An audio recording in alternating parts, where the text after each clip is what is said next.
Hi friends, welcome to ஹார்னிஸ் நியூஸ்டி. இன்றைக்கி நம்ம சேனலில் பார்க்க போகிற விஷயம் என்னென்னா, குறைந்த செலவில் எடுக்கப்பட்ட 5 விஜயகாந்த் பிளாக் பாஸ்டர் ஹிட் திரைப்படம் என்னன்றது தான் பார்க்க போகிறோம். இன்றைக்கி நாங்கள் வீடியோ போகிறதுக்கு நம்ம சேனலை சப்ஸ்கிரைப் பண்ணாங்க சப்ஸ்கிரைப் பண்ணிக்கொள்ளுங்க. வாங்க வீடியோக்குள்ளே போகலாம்.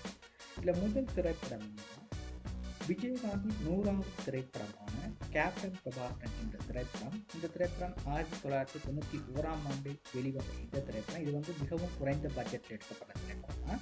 இந்த திரைப்படத்தில் விஜயகாந்துக்கு ஜோடியாக ரூபினி நடிச்சிருக்காங்க. அடுத்த திரைப்படம் என்னன்னா, அடுத்த விஜயகாந்தின் பிளாக் பாஸ்டர் ஹிட் திரைப்படமான சின்ன கவுண்டர் என்ற திரைப்படம். இந்த திரைப்படம் 1992ஆம் ஆண்டில் வெளிவந்த திரைப்படம். இது ஃபுல்லாகவே கிராமிய கதாபாத்திரங்களை வைத்து அமைக்கப்பட்ட திரைப்படம். இந்த திரைப்படத்தை விஜயகாந்துக்கு ஜோடியாக சுகன்யா கலக்கியிருப்பாங்கன்னு தான் சொல்லலாம். இந்த திரைப்படத்தில் இடம்பெற்ற பாடல்கள்லாம் சூப்பர் ஹிட் பாடல்கள். அடுத்த திரைப்படம் என்னன்னா, 1994ஆம் ஆண்டில் விஜயகாந்த் முரளி நடிப்பில் வெளிவந்த என்ஆர்சி மச்சான் என்ற திரைப்படம். இந்த திரைப்படத்தில் விஜயகாந்த் ஜோடியாக ரேவதி நடிச்சிருப்பாங்க. இந்த திரைப்படம் ஒரு மிகப்பெரிய பிளாக் பாஸ்டர் ஹிட்டை கொடுத்த திரைப்படம். அடுத்த திரைப்படம் என்னன்னா, 1999ஆம் ஆண்டில் வெளிவந்த கண்ணு பட போகுதையா என்ற திரைப்படம்.